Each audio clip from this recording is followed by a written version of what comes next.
নমস্কাৰ মই মোৰ সকলো জ্যোতি সুন্দৰীক মোৰ ফালৰ পৰা সম্ভাষণ জনাইছোঁ। আজি মই আপোনালোকৰ লগত এটা খুব বিশেষ গুৰুত্বপূৰ্ণ বিষয় আলোচনা কৰিম। সেই বিষয়টো হ'ল যে আমাৰ জন্ম পত্ৰিকাক লৈ অৰ্থাৎ কুণ্ডলী জন্ম কুণ্ডলীখনক লৈ যে স্বাভাৱিকতে এজন জাতক বা জাতিকাৰ জন্ম কুণ্ডলীখন প্ৰথম অৱস্থাৰ হাতত লৈয়ে কেইটামান বিষয়ৰ ওপৰত নজৰ দিলে গম পোৱা যায় যে সেই কুণ্ডলীখন শুভ নে অশুভ। খুব ইম্পৰ্টেণ্ট বিষয়বস্তু একচুৱেলি। আমি সেই মূল কথা বিচাৰ যোৱাৰ আগত প্ৰথম দৃষ্টিৰ কথা কৈছোঁ মই, কেতিয়া গম পোৱা যায়। মানে এই জন্মপত্ৰিখন শুভ নে অশুভ, বিশেষকৈ শুভত্ব বা শুভ বুলি ক'ব পাৰি কুণ্ডলী এখনক কেতিয়া ক'ব পাৰি, বা জাতক এজনৰ জীৱনত সফলতা আহিবই এদিন হ'লেও। যদি সেই বিষয়বস্তুটোৰ ওপৰত আমি অকণমান মাৰ্ক কৰোঁ প্ৰথম অৱস্থাত, দশা অন্তৰ্দশা যোৱালৈ কথা নাই, প্ৰথম কথাত কৈছোঁ, প্ৰথম দৃষ্টিত প্ৰথম কথা আহি যাব আপোনাৰ লগ্ন। প্ৰথম আহি গ'ল লগ্ন। কথা আছে যে লগ্নটো মেইন। আমাৰ লগ্নক আৰম্ভ কৰিয়ে ঘড়ীৰ কাটাৰ বিপৰীত দিশত আপোনাৰ যেতিয়া লগ্ন 1, 2, 1, 2, 3 আপোনালোকে নিজেও মই বহুত দিনে কৈ আছোঁ এইটো বিষয়ে, বাৰে বাৰে একে কথা নকওঁ, যিহেতু যিসকল বন্ধু থাকে সেইবিলাকে জানেই ইতিমধ্যে, বহুতেই জানি বুজি পোৱা হৈছে। আপোনালোকে নিজৰ কুণ্ডলীখন ওলাই নিজেও কিছু ক্ষেত্ৰত গম পাব। প্ৰথম কথা হ'ল কি আপোনাৰ লগ্ন। এই লগ্ন ভাৱ, কাৰণ আপোনাৰ 12টা ৰাশি কাৰোবাৰ নহয়, তাত 12টা ভাগৰে আমাৰ লগ্ন আছেয়ে। কাৰোবাৰ হয়তো মেঘ লগ্ন, কাৰোবাৰ বৃষ, সেইদৰে মিথুন, কৰ্কট, এনেকৈ আৰম্ভ কৰি মীনতহে গৈছে। লগ্ন কাৰোবাৰ মীন লগ্ন, এইটো জন্ম সময়লৈ য'ত, গতিকে য'ত লং লেখাই আছে সেইটোৱে লগ্ন। গতিকে সেইটো কৈছোঁ যে লগ্ন, প্ৰথম কথাই লগ্ন। এই লগ্ন আপোনাৰ ক'ত আছে সেইটো মূল বিষয়বস্তু। যদি লগ্ন যদি আপোনাৰ মিত্ৰ গ্ৰহত থাকি যায়, কথা আছে, যেতিয়া মিত্ৰ যিকোনো লগ্নৰে গ্ৰহ সাপেক্ষে আপোনালোকে গমেই পাইছে যে তাৰে প্ৰত্যেকৰে মিত্ৰ আৰু শত্ৰু বুলি দুটা ভাগত বিভক্ত হৈ আছে। সেইটো আপোনালোকে নিশ্চয় জানে, ইতিমধ্যে বহুতে গমে পাইছে। মই ক'ব বিচাৰিছোঁ যে বস্তুটো যদি লগ্নপতি যদি মিত্ৰ গ্ৰহত থাকে, মনত ৰাখিব, অথবা কেন্দ্ৰ বা ত্ৰিকোণত থাকে, মূল কথা। কোন বুলি কোৱাৰ লগতে আমাৰ বা ত্ৰিকোণ বুলি কোৱাৰ লগে লগে আপোনাৰ দুটা বস্তু আহে যে লগ্নত আপোনাৰ কোন ত্ৰিকোণ দুটা ধৰা যায়। যদি লগ্নপতি লগ্নতে থাকে, অথবা যদি চতুৰ্থ ভাৱত থাকে, অথবা পঞ্চম বা সপ্তম বা আপোনাৰ নৱম দশম এইকেইটাৰ ভিতৰত থাকে, অৱস্থান কৰি আছে, তেতিয়াহ'লে আপুনি ক'ব পাৰে যে সেই কুণ্ডলীখন প্ৰথম অৱস্থাত ক'ব পাৰি শুভ। দ্বিতীয় ক্ষেত্ৰত আহি যাব যে আপোনাৰ লগ্নত তুংগী বা উচ্চস্থ বুলি যাক কোৱা হয় গ্ৰহ আছে নে নাই, মূল কথা। কাৰণ তুংগী গ্ৰহ এটা থাকিলেও চাফিচিয়েণ্ট, তাৰ লগত যে কাৰোবাৰ দুটা থাকে, কেতিয়াবা তিনিটাও থাকে, দেখিছোঁ মই তিনিটাও থাকে। যদি কাৰোবাৰ তিনিটা থাকে সেইটো অত্যন্ত শুভ। তাৰ লগত আন এটা চাব লগা হয়, কৈ দিছোঁ মই, সেইটো হ'ল গ্ৰহ স্বক্ষেত্ৰী। স্বক্ষেত্ৰী গ্ৰহ কেইটা আছে, কাৰণ আপোনাৰ তুংগী গ্ৰহ আছে, স্বক্ষেত্ৰী গ্ৰহ আছে। যদি তুংগী গ্ৰহ যদি এটাই থাকে, স্বক্ষেত্ৰী গ্ৰহ যদি দুটা থাকে, তেতিয়া গমেই পায় যে কুণ্ডলীখন শুভ। তাতো কথা এটা আহি পৰে, কাৰণ দশা কালটো সেনেকুৱা, হয়তো কোনোবা এটাৰ অলপ ইফাল সিফাল হ'ব পাৰে। গতিকে কোৱা যাইছে যে যদি আপোনাৰ কুণ্ডলীত তুংগী গ্ৰহ আছে, এটাই হওক বা দুটাই, তাৰ লগত যদি স্বক্ষেত্ৰী গ্ৰহ থাকি যায়, গতিকে আমাৰ স্বক্ষেত্ৰী গ্ৰহ বুলি কোৱাৰ লগে লগে এইটো আপোনাৰ আহি যায় যে কেৱল ৰবি আৰু চন্দ্ৰৰ স্বক্ষেত্ৰী হোৱাৰ কাৰণে দুটা স্থান।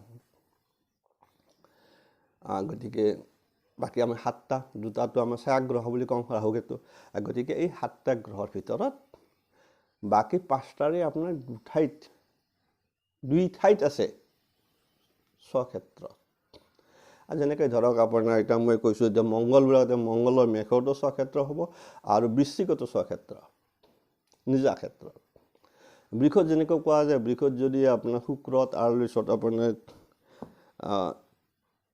তুলাত আহি যাব, দুই ঠাইত আছে। ঠিক সেইদৰে বুধৰ আছে মিথুন, প্ৰথম ক্ষেত্ৰ কন্যা, আকৌ দ্বিতীয় ক্ষেত্ৰ হৈ আছে।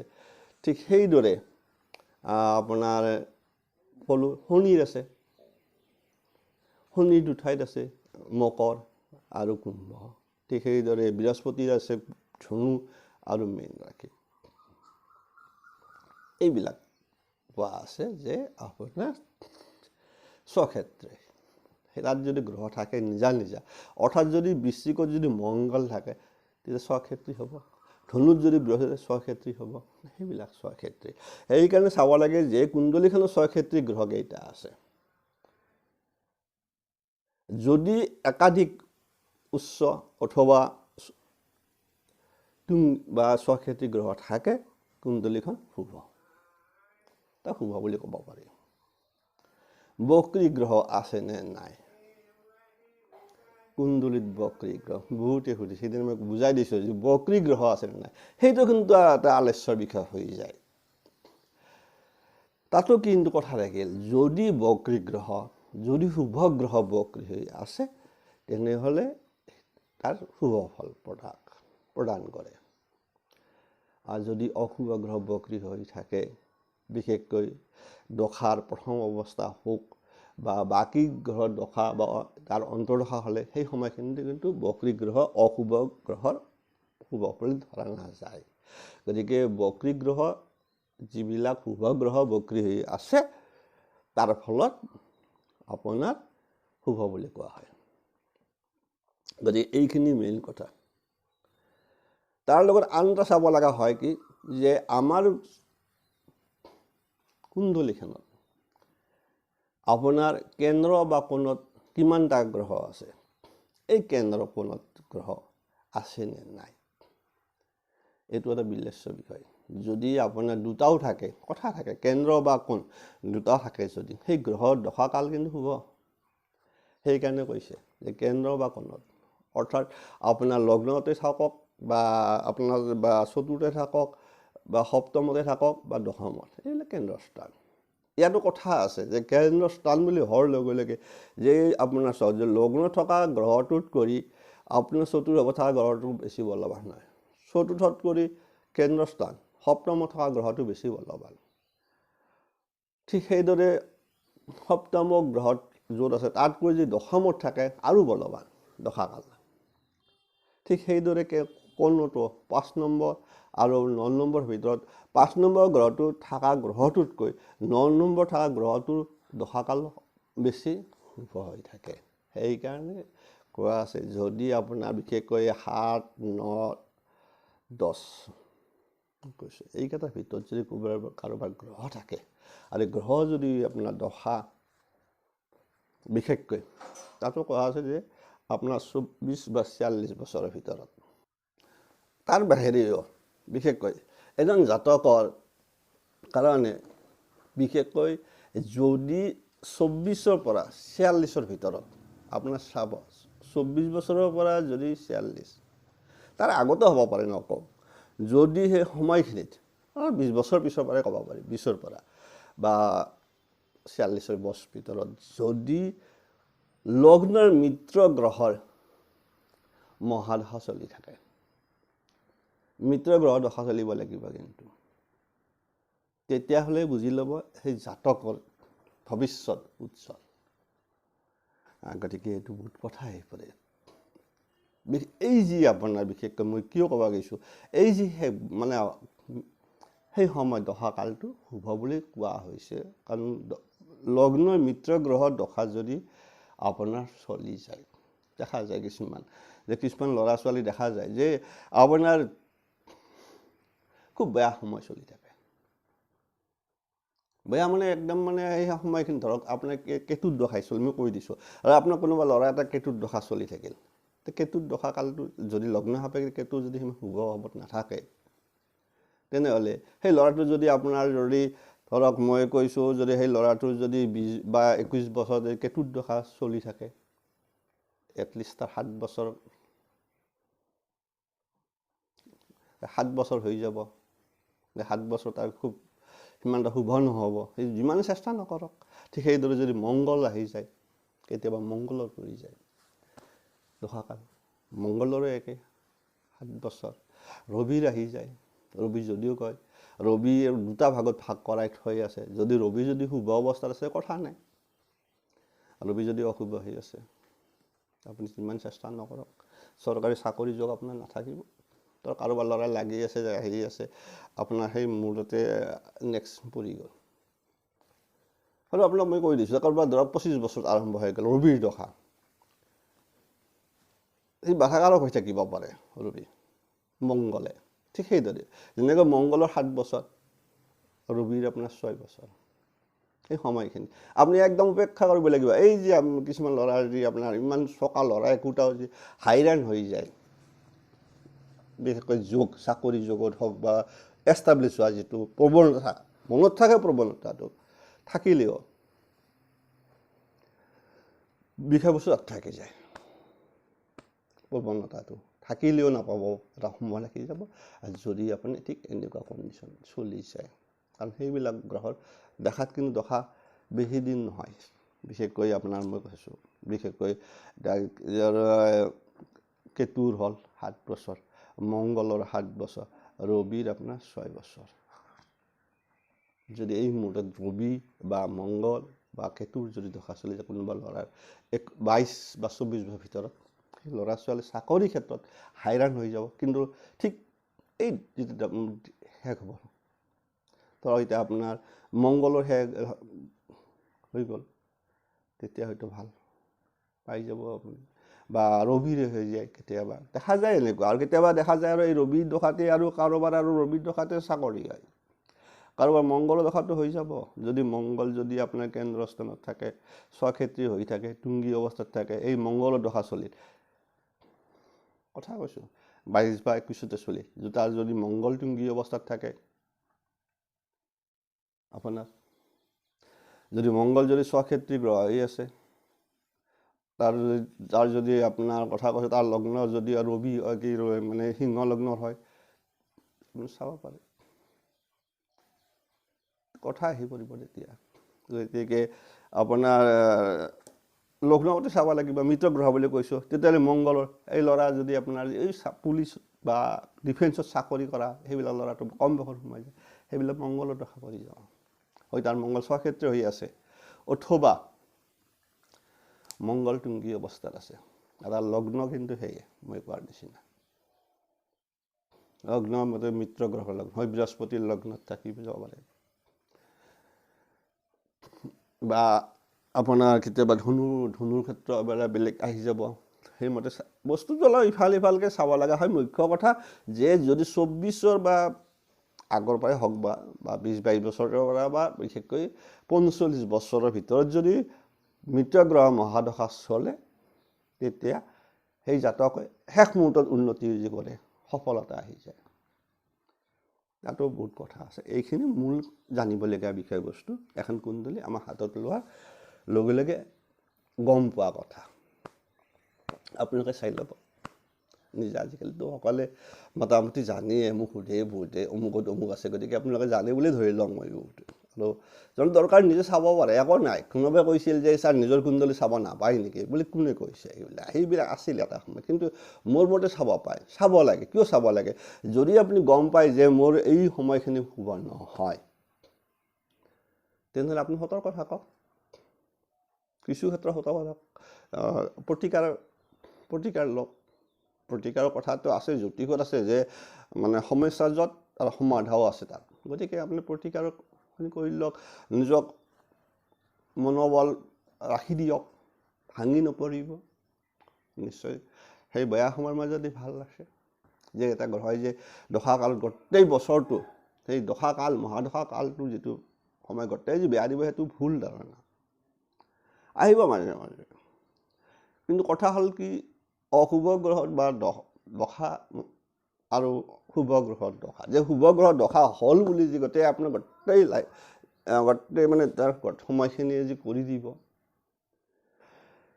সেইটো নহয় মাজে আহিবই কাৰণ এটা বেলেঞ্চ থাকিবই কিছু হ'লে হয়তো শুভ গ্ৰহৰ দশাকালটো আবৰ কাৰণে শুভ ফল বেছি পাব অশুভ ফল মাজে মাজে যিটো আপোনাৰ অশুভ হ'লেও নটিচত নাহে মানে আপোনাৰ নাহে আৰু যেতিয়া অশুভ গ্ৰহৰ যেতিয়া তাৰ শুভ আহিলেও তাৰ মানে আপোনাৰ সেইখিনিও মানে নটিচত নাহে অশুভটো বেছি আহি থাকিব গতিকে এৰিছোঁ ভালে থাকক কুশলে থাকক আজিলৈ ইমান চাই লওক নিজে আৰু মই কৈছোঁ আৰু মই এটা কথা কওঁ এই ত্ৰিপাপ চক্ৰ কিছুমানে খুব বেছি গুৰুত্ব দিয়ে মই কৈ থৈ দিছোঁ এইটো কথা এনে কোনোবাই মোক সুধিছে কয় আমাৰ ত্ৰিপাপ বুলি কোৱাৰ লগে লগে মানুহ ভয় লগাই দিয়ে একচুৱেলি এটা কথা তাত দুটা কথা থাকিল আপোনালোকক মই কৈ থৈ লওঁ এই ত্ৰিপাপটো চাই বহুতে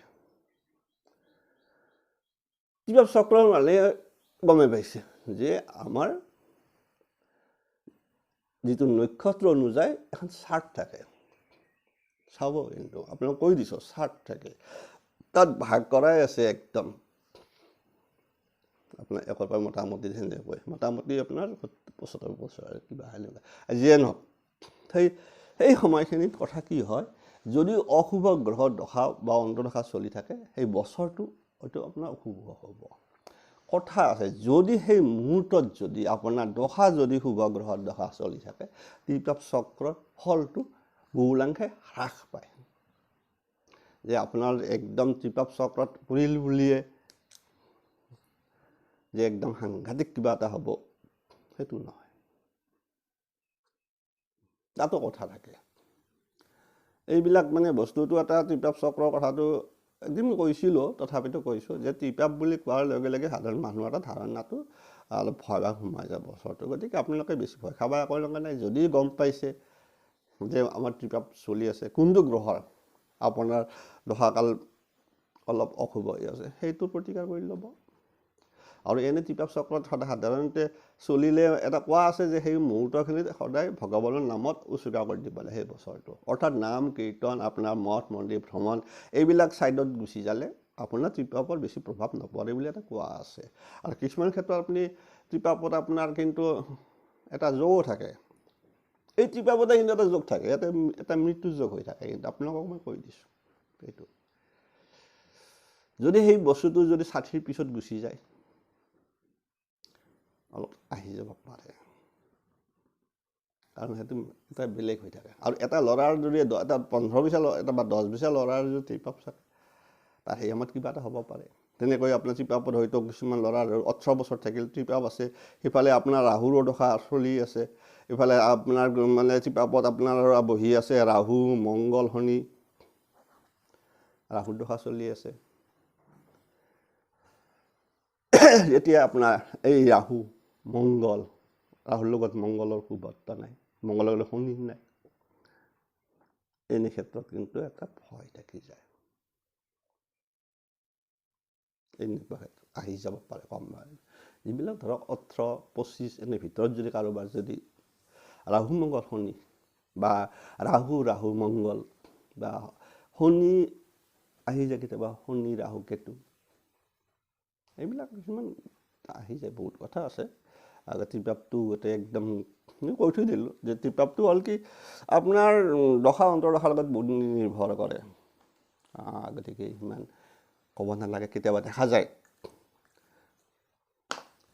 চাব লগা হয় এইচব ভালে থাকক কুশলে থাকক দীঘল নকৰোঁ ক'লে বহুত কোৱা যায় এইটো লোক সেইটো আকৌ লিংক আপ সেইকাৰণে মই কেতিয়া মুখৰ পৰা কোনটো কেতিয়া ওলাই যায় মই নিজেও গম নাপাওঁ ক'ৰ বস্তু ক'ত ক'লোঁ শেষত মোৰ ক'ত ত্ৰিপাপত গুচি গ'ল দেখি এনেকুৱা সেইকাৰণে মোৰ ভিডিঅ'বিলাক শেষলৈকে চাব লাগে কাৰণ শেষ মুহূৰ্তত মানে কিবা এটা ক'ৰবাত কিবা এটা মানে হিংস তুমি দি থৈ গুচি যাওঁ এৰিছোঁ সকলোৱে ভালে থাকক কুশলে থাকক